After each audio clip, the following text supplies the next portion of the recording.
I'm here, no? I will take care of everything. If it overflow also, I will clean it. రమణిరంజిత పుణ్యమూర్తే యోగీశ శాశ్వత శరణ్య భవాబ్ది.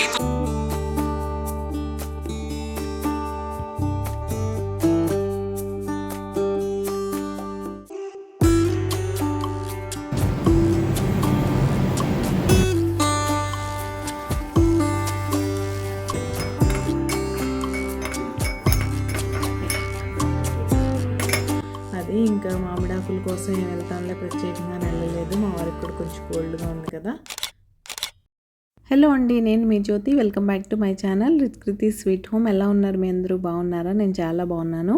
ఈరోజు మీరు నా Tuesday routine vlog చూస్తారు. ముందు వీడియోలో చెప్పినట్టే పండగ వీడియో ముందు రిలీజ్ చేస్తాను కాబట్టి ఇది కొంచెం లేట్ అయింది. సో మీరు నా ట్యూస్డే రొటీన్ వ్లాగ్ అయితే చూసేయచ్చు. ముందుగా మార్నింగ్ మా అమ్మాయి కోసం అయితే పన్నీర్ పరాటా చేసి బాక్స్ పెట్టేశాను. అదంతా నేను షార్ట్లో రికార్డ్ చేసి ఆల్రెడీ మన ఛానల్లో అప్లోడ్ చేశాను. ఎవరైనా చూడకపోతే చూసేయండి. ఇంకా మా అమ్మాయికి ఒకదానికి పరాటా అంటే హాఫ్ పన్నీర్ సరిపోద్ది. ఇంకొంచెం మిగిలిపోయింది కూడా మీరు అక్కడ ప్లేట్లో చూడొచ్చు. కాబట్టి మిగతా హాఫ్ కూడా వేసేసి ఇవాళ సింపుల్గా టొమాటో రైస్ అయితే చేద్దాం అనుకున్నా. ఆ మిగిలిన పన్నీర్ ముక్కలు కూడా వేసాను. టొమాటో రైస్ నేను చాలా సింపుల్గా చేస్తాను. నా స్టైల్లో టొమాటో రైస్ ఎలా చేయాలో ఒకసారి చూసేద్దాం. ముందుగా ప్రెషర్ కుక్కర్లో కొద్దిగా నూనె, కొంచెం నెయ్యి తీసుకోండి. ఎప్పుడన్నా ఇలాంటి ఫ్లేవర్డ్ రైసెస్లో నూనె, నెయ్యి రెండు తీసుకుంటే ఫ్లేవర్ బాగుంటుంది. తర్వాత హోల్ బిర్యానీ స్పైసెస్ వేసేసి సన్నగా కట్ చేసిన ఉల్లిపాయ, పచ్చిమిర్చి వేసుకొని అవి కొంచెం ఫ్రై అయిన తర్వాత నా దగ్గర హాఫ్ పన్నీర్ ఉందన్నాను కదా, ఆ పన్నీర్ని యాడ్ చేసేసి తర్వాత టొమాటోస్ని ముక్కల్లా కాకుండా ఇలా ప్యూరీలా యాడ్ చేసుకోండి. టేస్ట్ చాలా బాగుంటుంది. ఆ ప్యూరీ యాడ్ చేసిన తర్వాత కొంచెం పసుపు, ఉప్పు అయితే యాడ్ చేసుకోండి. ఉల్లిపాయలు వేసాక జింజర్ గార్లిక్ పేస్ట్ యాడ్ చేయాలి. ఆ విషయం చెప్పడం మర్చిపోయాను. అండ్ ఉప్పు, పసుపు కూడా వేసిన తర్వాత బాగా మిక్స్ చేసి టొమాటో ప్యూరీ ఇప్పుడు వాటర్గా ఉంది కదా, దాన్ని చక్కగా ఆయిల్ సపరేట్ అయ్యే వరకు ఇలా ఫ్రై చేసుకోండి. అంతే, ఇప్పుడు ఫ్రై అయిపోయినట్టే. ఇప్పుడు ఇందులోకి బిర్యానీ మసాలా కొంచెం వేసుకొని ఆల్రెడీ ముందుగా క్లీన్ చేసి పెట్టుకున్న బాస్మతి రైస్ అయితే యాడ్ చేసుకుంటున్నాను. మీరు మామూలు సోనా మసూరితో కూడా చేసుకోవచ్చు.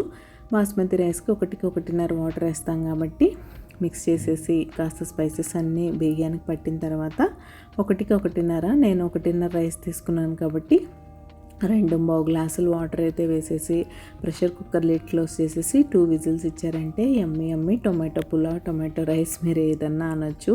చాలా టేస్టీగా సూపర్ యమ్మీగా ఉంటుంది. ఇంకా కర్రీ ఏం అవసరం లేదు దీనికి.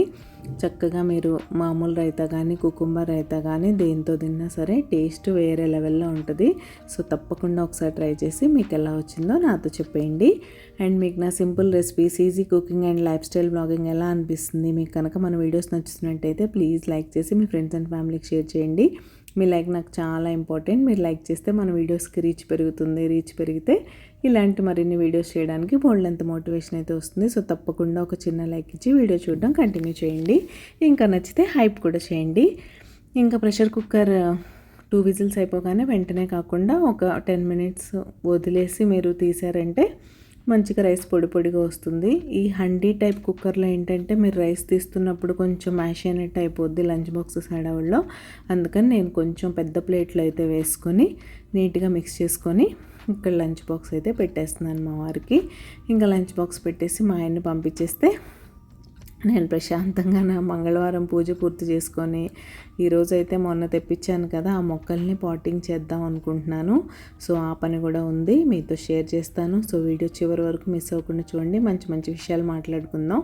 ఇంకా మా వారు వెళ్ళిపోయిన తర్వాత అమ్మవారికి ఈరోజు అరటిపళ్ళు అయితే నైవేద్యంగా పెట్టుకొని నేను నా పూజ పూర్తి చేసుకున్నా. మీరు కూడా నమస్కారం చేసేసుకోండి. ఆ లలిత అమ్మవారి ఆశీస్సులు మీ అందరికీ ఉండాలని మనస్ఫూర్తిగా కోరుకుంటున్నాను. అండ్ ఇక్కడైతే ఫస్ట్ ట్రైపాడ్ పెట్టి అంతా సెట్ చేసి కెమెరా ఆన్ చేయడం మర్చిపోయాను. అందుకే ఒక జేడ్ ప్లాంట్ పాటింగ్ చేయడం అయిపోయింది. ఇంకా తర్వాత ఎలా రికార్డ్ అవుతుందో చూద్దాం అని చూస్తే అసలు ఆనే చేయలేదు. ఎక్కువసేపు ఆన్ చేయకుండా కెమెరా ఓపెన్ చేసి పెడితే ఏముంటుంది, స్క్రీన్ ఆఫ్ అయిపోద్ది కదా, ఆ కండిషన్లోనే ఉందన్నమాట ఫోను.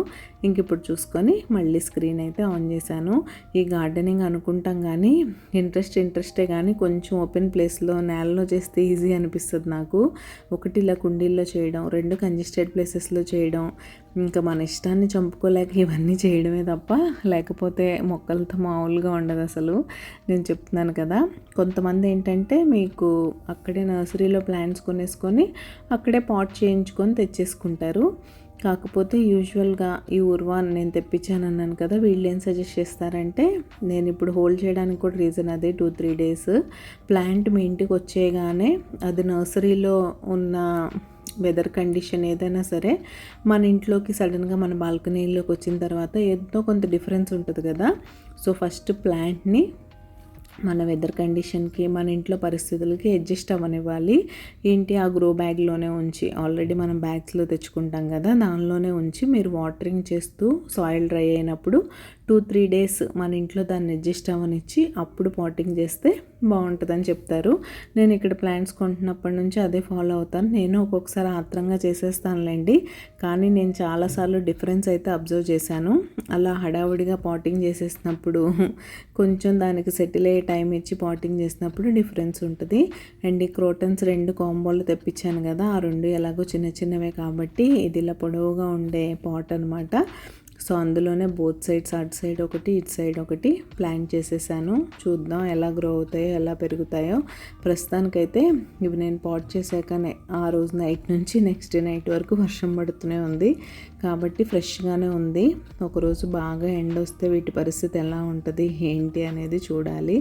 వీటిని గ్రో బ్యాగ్స్లో ఇవ్వకుండా ఈ క్రోటన్స్ మాత్రం 2 చిన్న బ్లాక్ పాట్స్లో ఇచ్చారు కదా, దానివల్ల వాటి నుంచి బయటికి రావట్లేదు అనమాట. ఇంకా దానికోసమే నేనైతే కష్టాలు పడుతున్నాను. సాయిల్ లూజ్ చేసే టూల్ ఉంటుంది చూసారా, అది ఆ బాల్కనీలో ఉండిపోయింది కాబట్టి ఇంక ఇక్కడ లేకపోవడం వల్ల ఏదో మనం సపోర్ట్ కోసం స్టిక్స్ పెడుతూ ఉంటాం కదా ప్లాంట్స్లో, అలాంటి స్టిక్తో అయితే కష్టాలు పడుతున్నాను అనమాట. ఇంతకీ మీకు మొక్కలంటే ఇష్టమా లేదా, మీకు ఇండోర్ ప్లాంట్స్ ఇష్టమా, అవుట్డోర్ ప్లాంట్స్ ఇష్టమా, పూచే మొక్కలు పెంచుతారా, లేకపోతే గ్రీనరీగా ఉండేలా బాల్కనీని చూసుకుంటారా అనేది నాతో షేర్ చేసుకోవడం మర్చిపోకండి. వీడియో లైవ్ అయినప్పటి నుంచి నేను మీ వాల్యుబుల్ కామెంట్స్ కోసం ఎదురు చూస్తూ ఉంటాను. సో తప్పకుండా టైం తీసుకొని నా కోసం ఒక చిన్న కామెంట్ అయితే డ్రాప్ చేసేయండి. ఇంతకీ మీరు సబ్స్క్రైబ్ చేసుకున్నారా లేదా, మీరు సబ్స్క్రైబ్ చేసుకోకుండా మన వీడియోస్ చూస్తున్నట్లయితే ప్లీజ్ సబ్స్క్రైబ్ చేసుకొని నన్ను సపోర్ట్ చేయండి. సబ్స్క్రైబ్ చేసుకున్న తర్వాత బెల్ ఐకాన్ ట్యాప్ చేస్తే 3 ఆప్షన్స్ వస్తాయి. అందులో ఆల్ సెలెక్ట్ చేసుకుంటే నేను ఎప్పుడు వీడియో అప్లోడ్ చేసినా మీ మొబైల్కి నోటిఫికేషన్ వచ్చేస్తుంది. మీ దగ్గర ఫ్రీ టైం ఉన్నప్పుడు చూసేయచ్చు. సో తప్పకుండా సబ్స్క్రైబ్ చేసుకొని నన్ను సపోర్ట్ చేయండి. అండ్ ఇక్కడ ఆల్మోస్ట్ ఇవన్నీ అయిపోయినట్టే. ఏమన్నా కింద పాడైపోయిన లీవ్స్ ఉంటే అవి సాయిల్లోకి ఇంకా పాడైపోతాయి కాబట్టి అవి మాత్రం తీసేస్తున్నాను. పైనుంచి సరిపడా సాయిల్ వేసేస్తున్నాను. దీని తర్వాత ఇంకో జేడ్ ప్లాంట్ ఉంది కదా, అక్కడ దాన్ని కూడా పాటింగ్ చేసేస్తాను అనమాట. అండ్ నాకు మీ అందరిని ఒక క్వశ్చన్ అడగాలని ఉంటుంది. ఏంటంటే, మీ లైఫ్లో టాక్సిక్ పీపుల్ ఎవరన్నా ఉన్నారా? అసలు టాక్సిక్ పీపుల్ అంటే ఏంటి, ఎలా ఉంటారు అని తెలియని వాళ్ళు కూడా ఉంటారు. నాకు తెలిసి వీళ్ళు 2 రకాలుగా ఉంటారు. 2 రకాలు డేంజరసా అంటే, 2వ రకం ఎక్కువ డేంజరస్ అని చెప్తాను నేనైతే. అందులో ఫస్ట్ రకం ఏంటంటే, మీకు ఎప్పుడు నెగిటివ్గానే ఉంటారు వాళ్ళు మీతో. అంటే మీరు ఏ పని చేసినా వాళ్ళకి నచ్చదు, మీ గురించి ప్రతిసారి నెగిటివ్గా మాట్లాడతారు, నువ్వు ఇలా చేస్తున్నావు అలా చేస్తున్నావు అని. సో అలాంటి టాక్సిక్ పీపుల్ని మీ లైఫ్ నుంచి అవాయిడ్ చేసేయడమే బెటరు. ఎందుకంటే లేనిపోని డిప్రెషన్, బోళ్ళంత బాధ ఉంటుంది అలాంటి వాళ్ళ వల్ల. ఎందుకంటే వాళ్ళు ఎప్పుడు మీ గురించి నెగిటివ్గా మాట్లాడుతుంటే మీరు డిమోటివేట్ అయిపోతూ ఉంటారు.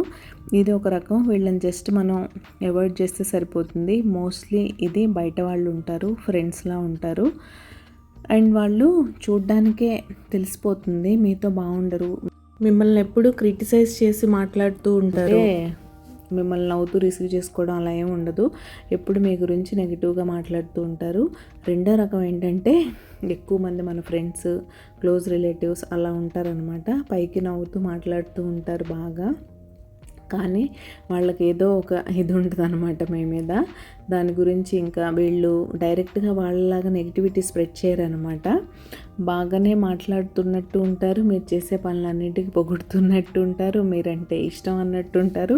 బేసిక్గా చెప్పాలంటే ఒక మాస్క్ వేసుకొని ఉంటారనమాట. అలాంటి టాక్సిక్ పీపుల్ లైఫ్లో ఉంటే మాత్రం ఐడెంటిఫై చేసి వాళ్ళని పక్కకు తీసేయండి. వాళ్ళు చాలా డేంజరస్. వాళ్ళు ఎక్కువ మిమ్మల్ని ఎమోషనల్గా బ్లాక్మెయిల్ చేస్తూ ఉంటారు. ఇలా కాదు అలా ఉండాలి, ఇలా కాదు అలా చేయాలి అని.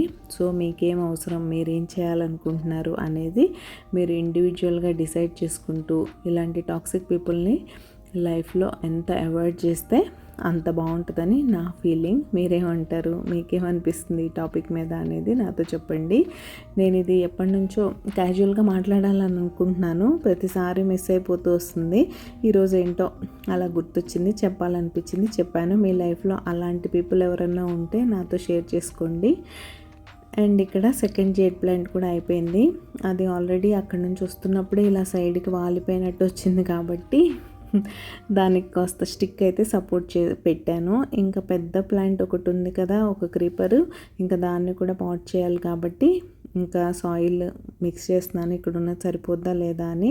ఈ చిన్న పాట్లో ఎందుకు వేస్తున్నానంటే, మీకు ఎప్పుడన్నా మీకు తెలుసో తెలియదో కానీ ఈ జేడ్ ప్లాంట్ ఉంది చూసారా, ఇది మీరు లీఫ్ ఉంటుంది కదా, ఒక చిన్న లీఫ్ని మట్టిలో గుచ్చినా సరే దానికి రూట్స్ వచ్చి మంచిగా మొక్క ఫామ్ అవుతుంది. అలాంటిది ఒక చిన్న ఒక 3-4 లీవ్స్ కలిసి ఉన్న బంచ్ లాంటిది విరిగిపోయింది అనమాట. ఇంకా దాన్ని ఊరికే అలా ఆ పాట్లో అయితే గుచ్చుతున్నాను. సర్వైవ్ అవుతుంది నాకు తెలుసు, ఎందుకంటే నేను ఇంతకుముందు ఒక 2-3 టైమ్స్ ట్రై చేశాను. లీఫ్తో పెట్టచ్చని నేను ఎప్పుడైతే యూట్యూబ్లో చూశానో అప్పుడే నేను ఇమీడియట్గా ట్రై చేస్తే రూట్స్ వచ్చాయి. అప్పటి నుంచి నేను జేడ్ ఎప్పుడన్నా ఇరిగిపోయినా సరే దాన్ని వేస్ట్ చేయను. ఇలా ఏదో ఒక పాట్లో గుచ్చేసామంటే చాలా ఈజీగా పెరిగిపోతుంది ఈ జేడ్ ప్లాంట్ అయితే. బట్ నా దగ్గర ఉన్నాయి మొన్నటి వరకు చాలా బాగున్నాయి. ఇప్పుడు వాటి లైఫ్ అయిపోయిందో ఓల్డ్ అయిపోయిందో ఏం జరిగిందో తెలియదు కానీ మొత్తం ఇలా మాడిపోయినట్టు పాడైపోయినాయి. అందుకే ఫ్రెష్గా తెప్పించాను. ఫైనల్గా అన్నీ పాట్ చేసేసి ఇలా అయితే పెట్టాను. పెట్టిన తర్వాత ఫైనల్ లుక్ ఇలా ఉందని మీకు చూపిస్తున్నాను. ఇదైతే క్రీపర్ అనమాట, దాన్ని కూడా ఈ పాట్లో అయితే పెట్టేశాను. ఇంకా అలా నా పని అయిందో లేదో, వెదర్ అంతా చూడండి ఎంత క్లౌడీగా అయిపోయిందో. ఆ తర్వాత పెద్ద వర్షం పడి మా అమ్మాయి క్రికెట్ క్లాస్ కూడా క్యాన్సిల్ అయిపోయింది. అంత వర్షం పడిందనమాట. మనం ఏమన్నా పని చేస్తే అట్లుంటుంది, మరి మామూలుగా ఉండదు మనతో. ఇంక ఇక్కడైతే మీకు ఒక మంచి కషాయం గురించి చెప్తాను. ఇప్పుడు జనరల్గా అన్ని చోట్ల వర్షాలు ఎక్కువ పడుతున్నాయి. మా దగ్గర అయితే ఎండలు వర్షాలు రకరకాలుగా ఉంటుందిలేండి వెదర్. వైరల్ కూడా బాగా ఎక్కువ ఉంది. మీకు ఎవరికన్నా థ్రోట్ ఇరిటేషన్ ఉన్నా, గొంతులో ఇబ్బందిగా ఉన్నా సరే ఈ కషాయం తాగండి, చాలా బాగుంటుంది. ఇప్పుడు ఎందుకు చేస్తున్నానంటే మా వారు ఆఫీస్ నుంచి వస్తూనే ఇంత జలుబు మోసుకొని వచ్చారు. నాకు అసలు థ్రోట్ అంతా ఇరిటేటింగ్గా ఉంది, అస్సలు బాగాలేదన్నారు. సరే అని ఈ కషాయం అయితే పెడుతున్నాను. సరే ఎలాగో పెడుతున్నాను కదా, మీ దగ్గర కూడా వర్షాలు పడుతున్నాయి, మీకు థ్రోట్ ఇరిటేషన్ లేకపోయినా సరే చేసుకొని తాగేయండి. ఏం లేదు, కొంచెం అల్లం ముక్క, ఒక బ్లాక్ ఇలాచీ, కొంచెం మామూలు ఇలాచీస్ వేసుకొని, ఒక 2-3 లవంగాలు, ఒక 4-5 మిరియాలు వేసుకొని బాగా మరిగించుకొని ఒక గ్లాస్ని హాఫ్ గ్లాస్ అయ్యే వరకు మరిగించండి. అప్పుడు ఇలా కలర్ చేంజ్ అవుతుంది. తర్వాత మీరు అలా డైరెక్ట్గా తాగగలిగినా ఓకే, లేకపోతే కొంచెం హనీ మిక్స్ చేసుకొని తాగినా సరే థ్రోట్కి మంచి రిలాక్సేషన్. అసలు అలా థ్రోట్ ఇచ్చింగ్ ఉన్నప్పుడు వేడిగా తాగితే భలే ఉంటుంది. అండ్ ఇదైతే మన సబ్స్క్రైబర్ లక్ష్మి గారి గణపతి పూజ చాలా బాగా చేసుకున్నారు కదా. Thank you so much Lakshmi గారు, అడగగానే పిక్ షేర్ చేసినందుకు. హలో అండి, పనులన్నీ అయిపోయాయి. ఈరోజు పనులేం పెద్దగా రికార్డ్ చేయలేదు. క్లీనింగ్ అంతా అయిపోయింది. గిన్నెలు, కిచెన్ అవన్నీ క్లీన్ చేసేసుకున్నా. రేపు మార్నింగ్ అన్నీ రెడీ చేసి పెట్టేసుకున్నా. ఈవినింగ్ షాపింగ్కి వెళ్ళలేదా అంటే ఇక్కడేం బయటకు వెళ్ళి తెచ్చుకునే ఉండవు ప్రత్యేకంగా. బేసిక్గా పత్రి దొరకదు. వినాయకుడి విగ్రహాలు అయితే బయట పెడతారు ఇక్కడ కూడా, కానీ కలర్ఫుల్గా ఉంటాయి, ఈకో ఫ్రెండ్లీ దొరకవు. జెప్టో అలాంటి చోట్ల అయితే ఈకో ఫ్రెండ్లీ దొరుకుతాయి. మన ఇంట్లో నిమజ్జనం చేసేసుకోవచ్చు కదా. అవి చేసేసి మొక్కలకు వాటర్ పోసేస్తాను అవి. అందుకని రేపు మార్నింగ్ అవి తెప్పించేసుకుంటాం. పత్రి అంటారా, స్పెషల్గా ఏం దొరకదు. గరిక, మామిడి ఆకులు ఇవన్నీ మాత్రం ఆన్లైన్లో తెప్పించేస్తాం. ఫ్రూట్స్ కూడా ఆన్లైన్లో తెప్పించేయచ్చు కదా. అది ఇంకా మామిడాకుల కోసం ఏం వెళ్తానులే, ప్రత్యేకంగా వెళ్ళలేదు. మా వారికి కూడా కొంచెం కోల్డ్గా ఉంది కదా అని రెస్ట్ తీసుకుంటారులే అని ఇంకా వెళ్ళలేదు. బేసిక్ బియ్యపిండి, కొబ్బరికాయ అవన్నీ అయితే తెప్పించేసా బిగ్ బాస్కెట్లో. కంట్రీ డిలైట్లో రేపు మార్నింగ్ ఫ్రూట్స్ అలాంటివన్నీ వచ్చేస్తాయి. మామిడాకులు, వినాయకుడి విగ్రహం ఇవన్నీ మాత్రం స్పెషల్గా తెప్పించుకోవాలి. అవి మార్నింగ్ లేచాక ఆర్డర్ చేసి తెప్పించుకుంటే సరిపోద్ది. మీ వినాయక చవితి ఏర్పాట్లు ఎక్కడి వరకు వచ్చాయి? ఐ థింక్ దీనికన్నా ముందు వినాయక చవితి వీడియో అయితే వచ్చేస్తుంది పండగది. ఇది తర్వాత వస్తుంది. ఏం చేయలేం, అంతే. అలా పండగ వీడియో వెంటనే పెడితే బాగుంటుంది కదా అని నేను వెంటనే పెట్టేస్తాను. కాబట్టి అది పండగ రిలేటెడ్ ఏం పెద్దగా నేను రికార్డ్ చేయలేదు కాబట్టి ఇది కొంచెం ముందు వెనక వచ్చినా పర్లేదులేండి. అది సంగతి. ఈరోజు ఈ వీడియో అయితే ఇక్కడే ఎండ్ చేసేస్తున్నాను. రేపు మరొక మంచి వీడియోతో మళ్ళీ మీ ముందుకైతే వచ్చేస్తా. అంతవరకు keep smiling, see you tomorrow, take care, bye. మీరు మీ పూజ ఎలా చేసుకున్నారు, మీ బొజ్జగన్పై ఫోటోలు నాతో షేర్ చేయడం మర్చిపోకండి. Instagram ID same Ritkriti sweet home ఐడితో ఇన్స్టా అకౌంట్ ఉంటుంది, అక్కడ కూడా ఫాలో అయ్యి సపోర్ట్ చేయండి. రేపు కలుస్తా. అంతవరకు బాయ్.